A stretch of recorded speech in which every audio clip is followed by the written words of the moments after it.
1 ચમચી આ પેસ્ટ કઢીમાં ઉમેરજો અને પછી કઢીની સુગંધ અને ટેસ્ટ જોજો. પડોશીઓ પણ પૂછવા આવશે કે આજે તમારા ઘરમાં શું નવું બને છે. સાથે જ કઢી ઠંડી થઈ જાય એટલે ઘણીવાર ઉપર પાણી છૂટું પડે છે, તો આવું કંઈ ના થાય એ માટે ઘણી બધી ટિપ્સ વિડીયોમાં જણાવી છે. તો વિડીયોને જરાય સ્કીપ કર્યા વિના એન્ડ સુધી જરૂરથી જોજો અને રેસીપી સારી લાગે ને તો વિડીયોને લાઇક કરીને ચેનલને જરૂરથી સબસ્ક્રાઈબ કરજો. તો સૌથી પહેલાં આપણે જે વાસણમાં કઢી બનાવવાની હોય એ લેવાનું છે અને એમાં આપણે 1 વાટકી જેટલું થોડું ખાટું હોય એવું દહીં લેવાનું, કારણ કે ગુજરાતી કઢી હંમેશા ખટમીઠી જ ખાવામાં સારી લાગે. 2 ચપટી હિંગ, 2 ચમચી ચણાનો લોટ અને કઢી બનાવીએ ત્યારે દહીં ફાટી ના જાય એ માટે અત્યારે આપણે 1 ચમચી મીઠું ઉમેરવાનું છે. લાસ્ટમાં 2 વાટકી પાણી ઉમેરીને બ્લેન્ડર ફેરવી લેવાનું, એટલે ગાંઠા વગરનું સ્મૂથ બેટર તૈયાર થશે. તો 1 વાટકી દહીંની સામે 2 વાટકી પાણી, આ એક પરફેક્ટ રેશિયો છે. પણ જો તમે દહીંની જગ્યાએ છાશ લેતા હોય તો છાશ પણ થોડી ખટાશ પડતી હોય ને એવી લેવાની. લો ટુ મીડિયમ ગેસની ફ્લેમ ઉપર ગરમ કરવા મૂકીશું અને વચ્ચે વચ્ચે કઢીને હલાવતા રહેવાનું, એટલે લોટ તળિયે બેસવા ના લાગે. સાથે જ હું એક મોટી સાઇઝનો ગોળનો ટુકડો પણ અત્યારે જ ઉમેરી લઉં છું. તમને જે રીતે ગળપણ કઢીમાં ભાવતું હોય એ પ્રમાણે ગોળ લેવાનો અને ગોળની જગ્યાએ તમે ખાંડ પણ લઈ શકો છો. કઢીનો એક ઉભરો આવે ત્યાં સુધી આપણે એકદમ ટેસ્ટી અને ફ્લેવરફુલ પેસ્ટ તૈયાર કરી લઈએ. તો ખાણીમાં 1 નાનો ટુકડો આદુનો, 5 થી 6 લસણની કળી, 2 લીલા મરચાંના રફલી ટુકડા કરીને લીધા છે. તીખાશ માટે લીલા મરચાંનો જ આપણે ઉપયોગ કરવાના છીએ, એટલે તમે જે રીતે તીખું ખાતા હોય એ પ્રમાણે લીલા મરચાં લેવાના.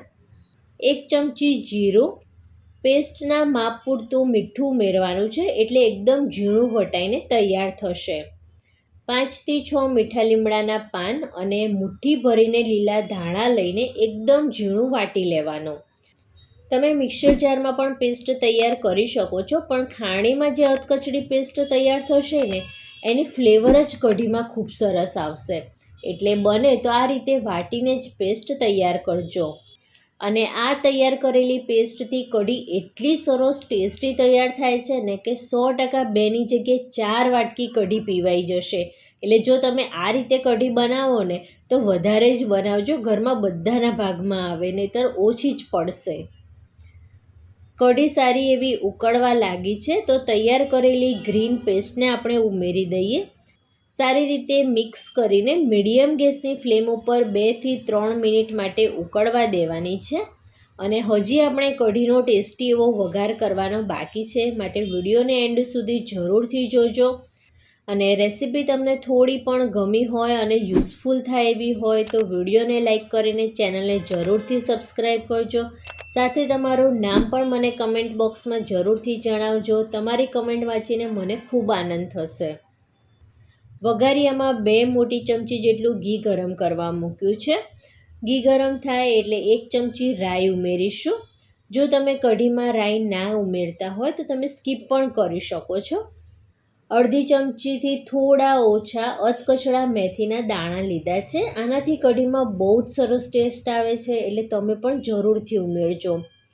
અડધી ચમચી જીરું, તજ, લવિંગ, હિંગ બધું જ સારી રીતે તતળી જાય પછી લાસ્ટમાં આપણે સૂકા લાલ મરચાં અને તમાલપત્ર ઉમેરીને વઘારને કઢીમાં ઉમેરી દેવાનો. ઢાંકણ બંધ કરીને 1 મિનિટ માટે આમ જ રહેવા દઈશું, એટલે વઘારની બધી જ ફ્લેવર કઢીમાં બેસી જાય.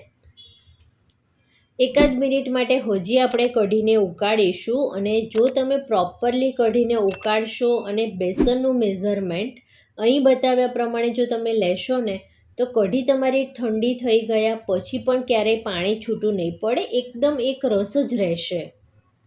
તો અત્યારે કઢીમાંથી બહુ જ સરસ મજાની સુગંધ આવી રહી છે. તમે ગરમા ગરમ કઢીને ખીચડી, રોટલા કે ભાત સાથે પણ ખાઈ શકો છો. અને 1 કલાક પછી ફ્રેન્ડ્સ તમને બતાવું તો કઢી એકદમ ઠંડી થઈ ગઈ છે. અને જુઓ ફ્રેન્ડ્સ, કઢીની કન્સિસ્ટન્સી જરાય કઢીમાંથી પાણી છૂટું નથી પડ્યું, એકદમ પરફેક્ટ કન્સિસ્ટન્સી બનીને તૈયાર થઈ છે. જેવી આપણે ઢાબા ઉપર ખાતા હોય ને બિલકુલ એવી જ તૈયાર થઈ છે. તો તો તમે પણ જરૂરથી બનાવજો અને તમારો અનુભવ મને કમેન્ટ કરીને જરૂરથી જણાવજો. Thank you.